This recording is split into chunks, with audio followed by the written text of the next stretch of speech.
Indonesia sebagai negara hukum tentu memiliki lembaga penegak hukum untuk menjamin keadilan dan kedamaian bagi seluruh rakyatnya. Peran lembaga penegak hukum untuk menegakkan hukum sangat penting dilakukan. Sebagai warga negara, kita perlu mengetahui tentang peran dari lembaga penegak hukum. Dalam video kali ini, kita akan membahas tentang peran lembaga penegak hukum dalam menjamin keadilan dan kedamaian, baik itu Kepolisian Republik Indonesia, Kejaksaan Republik Indonesia, hakim sebagai pelaksana kekuasaan kehakiman, advokat, serta Komisi Pemberantasan Korupsi atau KPK. Yang pertama, kita akan membahas tentang Kepolisian Republik Indonesia. Kepolisian Republik Indonesia atau sering disingkat Polri merupakan lembaga negara yang berperan dalam memelihara keamanan dan ketertiban masyarakat, menegakkan hukum, serta memberikan perlindungan, pengayoman, dan pelayanan kepada masyarakat dalam rangka terpeliharanya keamanan dan dalam negara. Selain itu, dalam bidang penegakan hukum khususnya berkaitan dengan penanganan tindakan pidana sebagai yang diatur dalam KUHP. Polri sebagai penyidik utama yang menangani setiap kejahatan secara umum dalam rangka menciptakan keamanan dalam negeri.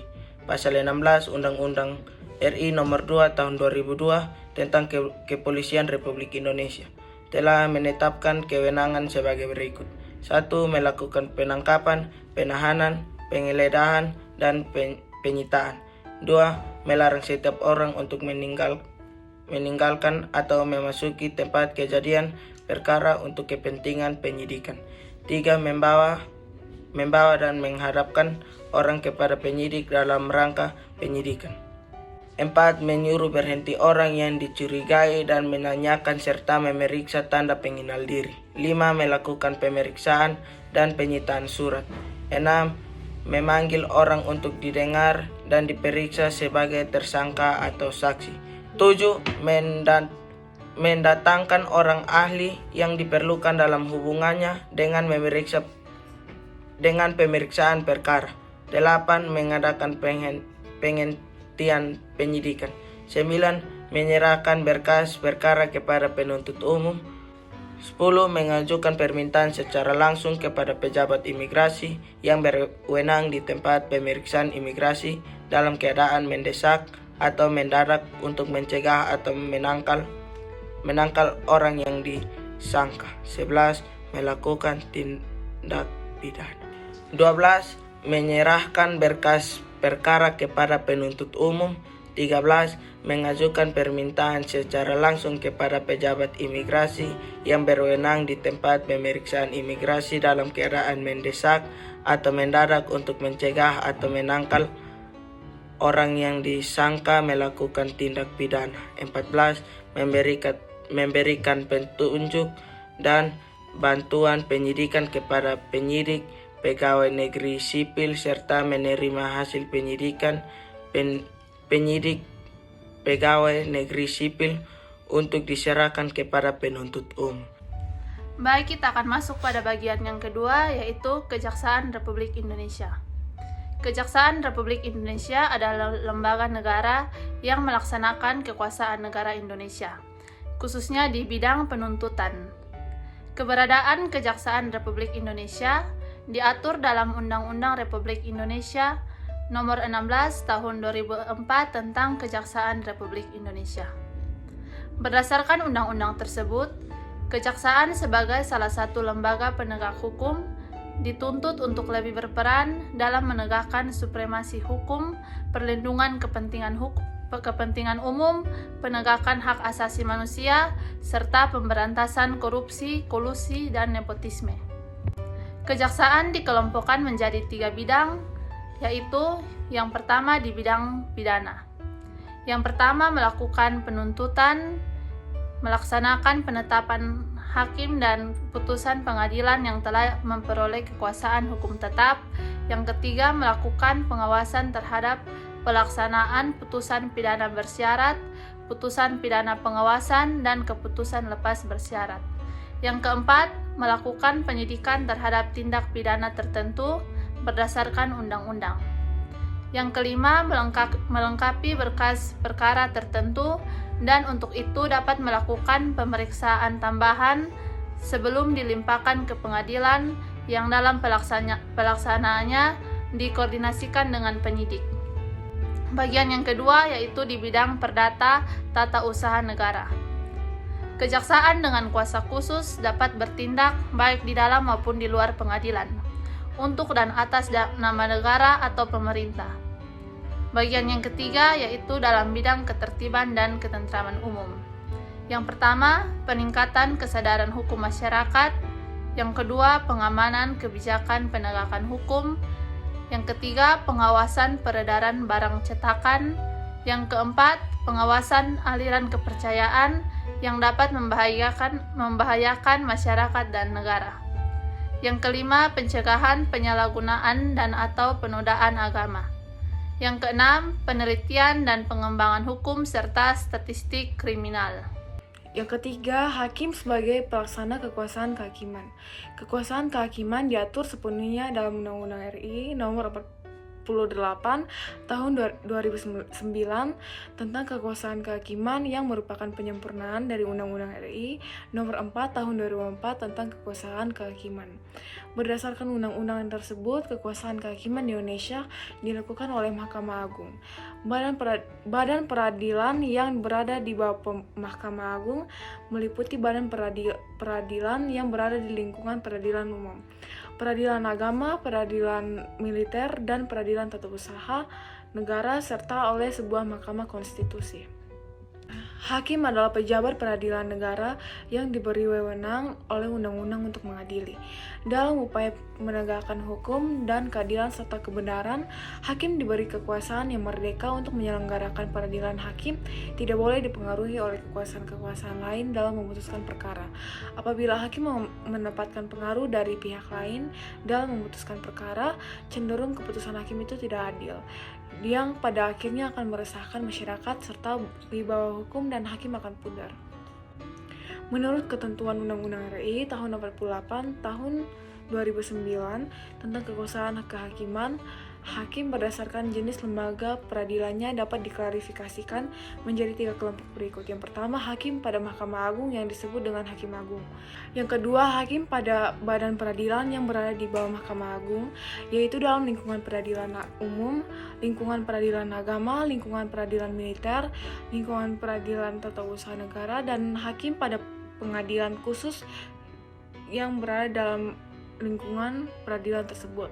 Yang ketiga, hakim pada Mahkamah Konstitusi yang disebut dengan Hakim Konstitusi. Setiap hakim melaksanakan proses peradilan yang dilaksanakan di sebuah tempat yang dinamakan pengadilan. Dengan demikian, terdapat perbedaan antara konsep peradilan pengadilan. Peradilan menunjuk pada proses mengadili perkara sesuai dengan kategori perkara yang diselesaikan.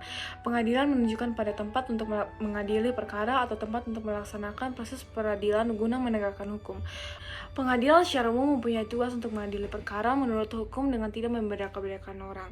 Pengadilan tidak boleh menolak atau memeriksa, mengadili, dan memutus suatu perkara yang diajukan dengan dalih bahwa hukum tidak ada atau kurang.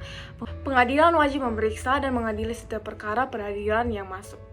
Baik, kita akan masuk ke bagian yang keempat, yaitu advokat. Advokat adalah orang yang berprofesi memberi jasa hukum, baik di dalam maupun di luar pengadilan. Kebenaran advokat sebagai salah satu penegak hukum diatur dalam Undang-Undang RI Nomor 18 Tahun 2003 tentang advokat.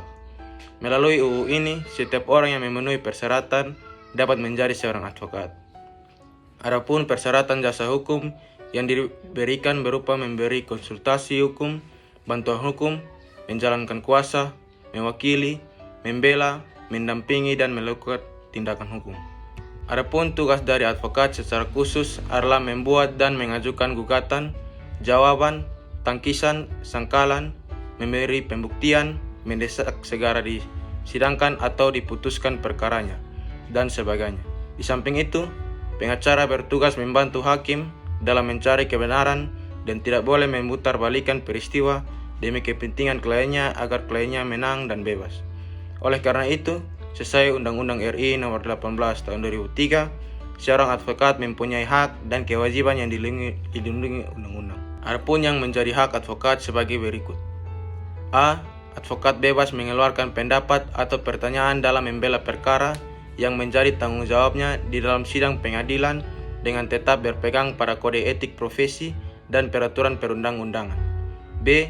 Advokat bebas dalam menjalankan tugas profesinya untuk membela perkara yang menjadi tanggung jawabnya dengan tetap berpegang pada kode etik profesi dan peraturan perundang-undangan. C. Advokat tidak dapat dituntut baik secara perdata maupun pidana dalam menjalankan tugas profesinya dengan itikat baik untuk kepentingan pembelaan klien sidang pengadilan. D. Advokat berhak memperoleh informasi, data dan dokumen lainnya baik dari instansi pemerintah maupun pihak lain yang berkaitan dengan kepentingan tersebut yang diperlukan untuk pembelaan kepentingan kliennya sesuai dengan peraturan perundang-undangan. E. Advokat berhak atas kerahasiaan hubungannya dengan klien, termasuk perlindungan atas berkas dan dokumennya terhadap penyitaan dan pemeriksaan dan perlindungan terhadap penyadapan atas komunikasi elektronik advokat. F. Advokat tidak dapat diidentikan dengan kliennya dalam membela perkara klien oleh pihak yang berwenang dan atau masyarakat. Yang kelima, kita akan membahas tentang Komisi Pemberantasan Korupsi atau KPK. Komisi Pemberantasan Korupsi atau disingkat KPK adalah sebuah komisi yang dibentuk pada tahun 2003 berdasarkan Undang-Undang Republik Indonesia Nomor 30 Tahun 2002 tentang Komisi Pemberantasan Tindak Pidana Korupsi. Tujuan dibentuknya KPK adalah untuk mengatasi, menanggulangi, dan memberantas korupsi. Untuk mencapai tujuan tersebut, KPK mempunyai tugas sebagai berikut. Yang pertama, koordinasi dengan instansi yang berwenang melakukan pemberantasan tindak pidana korupsi. Yang kedua, supervisi terhadap instansi yang berwenang untuk melakukan pemberantasan tindak korupsi. Yang ketiga, melakukan penyelidikan, penyidikan, dan penuntutan terhadap tindak pidana korupsi. Yang keempat, melakukan tindakan-tindakan pencegahan tindak pidana korupsi. Yang kelima, melakukan monitor terhadap penyelenggaraan pemerintahan negara. Selain itu, memiliki tugas tersebut, komisi ini memiliki beberapa wewenang, yaitu yang pertama, mengordinasikan penyelidikan, penyidikan, dan penuntutan tindak pidana korupsi. Yang kedua, menetapkan sistem pelaporan dalam kegiatan pemberantasan tindak pidana korupsi. Yang ketiga, meminta informasi tentang kegiatan pemberantasan tindak pidana korupsi kepada instansi terkait. Yang keempat, melaksanakan dengar pendapat atau pertemuan dengan instansi yang berwenang untuk melakukan pemberantasan tindakan korupsi. Yang kelima, meminta informasi instansi terkait pencegahan tindak pidana korupsi. Dalam menjalankan tugas dan wewenangnya itu, KPK berpedoman pada asas sebagai berikut. Yang pertama, kepastian hukum, yakni asas dalam negara hukum yang mengutamakan landasan peraturan perundang-undangan, kepatutan dan keadilan dalam setiap kebijakan menjalankan tugas dan wewenang KPK. Yang kedua, keterbukaan, yakni asas yang membuka diri terhadap hak masyarakat untuk memperoleh informasi yang benar, jujur, dan tidak diskriminatif tentang kinerja KPK dalam menjalankan tugas dan fungsinya. Yang ketiga, akuntabilitas, yakni asas yang menentukan bahwa setiap kegiatan dan hasil akhir dari kegiatan KPK harus dapat dipertanggungjawabkan kepada masyarakat atau rakyat sebagai pemegang kedaulatan tertinggi negara sesuai dengan peraturan perundang-undangan yang berlaku. Yang keempat, kepentingan umum, yakni asas yang mendahulukan kesejahteraan umum dengan cara yang aspiratif, akomodatif, dan selektif. Yang kelima, proporsionalitas, yakni asas yang mengutamakan keseimbangan antara tugas, wewenang, tanggung jawab, dan kewajiban KPK.